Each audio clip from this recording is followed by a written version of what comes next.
Battlefield is the franchise that popularized vehicles and first-person shooters, and in my opinion, it's the franchise that still does it the best. And today we're taking a look at the craziest vehicles ever featured in a Battlefield game, from couches to mech warriors.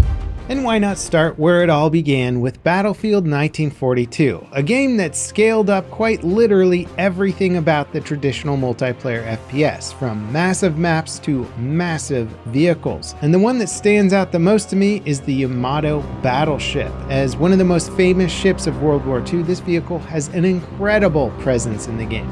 It appears exclusively on the Battle of Midway map, and while the accessible weapons complement certainly had to be scaled back for balance reasons, the sheer scale of the ship just can't be understated. And even so, its firepower was still ludicrous. If you parked this ship near an island, you could pretty much lock down that objective permanently. It offered a captain's seat that lets you pilot the vessel around the map, plus 2 side gunners and a rear gunner who can also fire artillery strikes. The fact that you could even pilot this thing is still kind of insane. DICE's first game really explored how massive they could make the experience, and the Yamato is one of the craziest vehicles ever added to a game. Now, for Battlefield 2142 being one of the less popular games of Battlefield's legacy, it had a vehicle in it that was so cool that just about every Battlefield fan has heard of it. The Titan, a literal flying fortress. It basically served as an entire base suspended in midair, surrounded by shields. Infantry players could use launch pods and APCs to blast themselves up onto the Titan's surface. Air vehicles buzzed around the Titans, making it risky to stand out on the exposed landing bays. But inside there was a maze of corridors, cargo bays, and a reactor room. This vehicle was available in the Titan game mode, and the objective was to take out the enemy team's Titan. Team commanders could actually control the movement of these ships, more in an RTS way than actually getting in them and piloting them. However, there were a lot of bugs with them, and some servers ended up locking their movement controls to prevent excessive glitches. In the end, Titan mode became a relic of the franchise, and it hasn't appeared in subsequent games, though Battlefield 4 did give us Carrier Assault, which was sort of designed to replicate a similar experience. Also in Battlefield 4, there was a map called Hangar 21, which featured a prototype Titan docked in a mountain bunker base. Now, this wouldn't be a list of the craziest vehicles in Battlefield history if we didn't acknowledge the blimp-shaped elephant in the room. Battlefield 1's airship L-30 is a massive Zeppelin. This vehicle was given to the losing team on certain maps to give them a chance at a comeback. And like many of the behemoths in Battlefield 1, it's an incredibly powerful vehicle that can dominate the map if left unchecked. The pilot can drop massive bombs onto targets below the airship. 3 of the seats get 20mm autocannons that can rain down a non-stop stream of bullets, and there's even mounted machine guns for defending the airship from incoming aircraft. One of the coolest parts of this vehicle was just how interactive it actually was. You could hop out of a plane and actually run along the top of it, killing enemy players as they spawned in the turrets. It had several weak points that players could target to deal some devastating damage, which would then cause entire chunks of the airship to fall to the ground. And when it was finally defeated, it would crash to the ground in spectacular fashion, leaving behind a massive carcass of metal debris. Of course, Battlefield 1's behemoths also included ground vehicles, and perhaps the most terrifying of them was the Char-2C super tank. This is based on a real tank that actually functioned in real life, if you can believe it. This massive tank featured a main 75mm cannon that could kill just about any other tank in 1 to 2 hits. The other gunner seat gets a 20mm autocannon that shreds infantry and lightly armored vehicles. The remaining gunner seats get heavy machine guns to help keep infantry players at a distance. Now, the Char-2C certainly lacked speed, but it trades that for durability. In a 1v1, you're losing to this behemoth regardless of what vehicle you bring to the fight. Heck, in a 1v3 tank battle, you're probably still losing to this thing. And there's just something incredible about seeing one of the biggest tanks ever built rolling onto the World War I battlefield. I always enjoyed fighting these things in game, and especially driving them. Circling back to Battlefield 2142, we have the Battle Walker, the mechs of the Battlefield franchise. These functioned a lot like bipedal tanks, and they're still one of the strangest and coolest vehicles that DICE has ever put in a Battlefield game. The driver had access to autocannons and unguided missiles, and the second seat controlled top-mounted turrets with an explosive machine gun and anti-air EMP missiles. So 1 second you could be shredding infantry hiding behind cover, and the next you could be locking onto gunships or disabling enemy armor. These also came equipped with 2142's active defense system, which could temporarily block incoming missiles and shells, giving the Walker a short window to push aggressively without taking damage. But they were far from invincible. The legs and exposed knee joints were weaker than the main chassis, and the biggest weak spot was underneath the vehicle, where exposed ventilation grates could be attacked.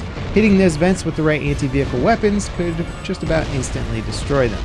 Now, despite 2142 not being a massive success in terms of popularity, it was still a bit of a fan favorite and certainly a developer favorite as well. Its influence was all over the DLC for Battlefield 4, such as the immobilized Titan that you get to see in Hangar 21.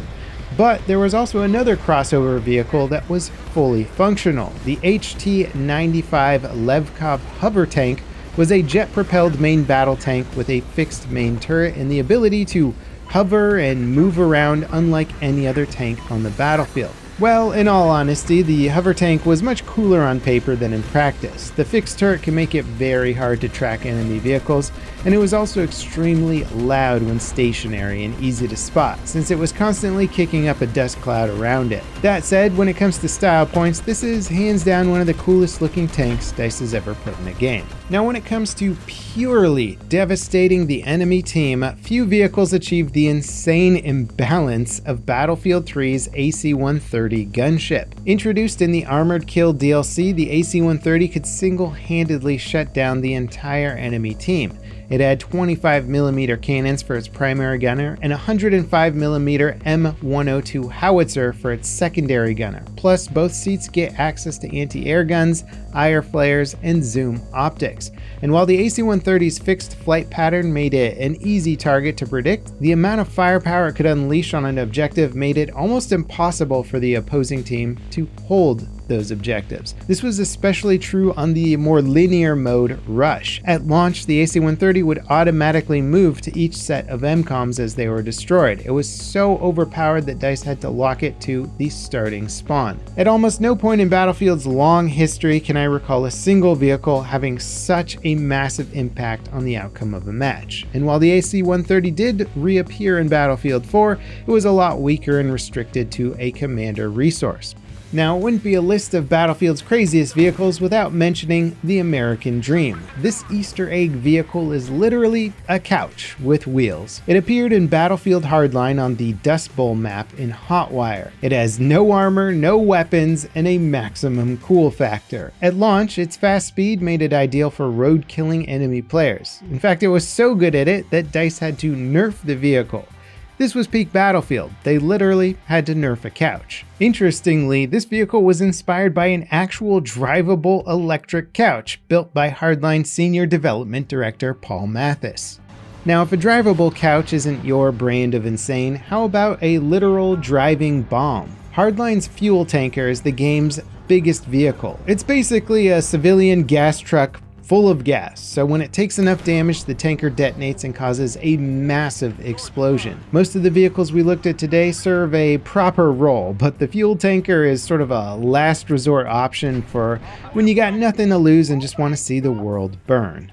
Now, we've talked about a few massive flying fortresses, but what about the more traditional aircraft? One of the craziest vehicles and more so weapons available in a Battlefield game was the F-4 Phantom from Battlefield Vietnam. This iconic jet was available for both the US and South Vietnam factions. It packed AIM-9 Sidewinder heat-seeking missiles to take out other aircraft, but more importantly, it carried a devastating napalm bomb that covered a huge area of the map with a raging inferno that could even take out light vehicles. In the hands of a skilled pilot, the F4 Phantom could decimate the enemy team. It wasn't the best in a dogfight since it lacked an internal gun. Its heat seekers would also lock onto both friendly and enemy vehicles, so you had to be really careful when you fired them. But against helicopters and ground targets, the F4 was a dominating force. You could effectively carpet bomb the enemy team with a massive area of effect, locking enemies into their bases or keeping them entirely off objectives.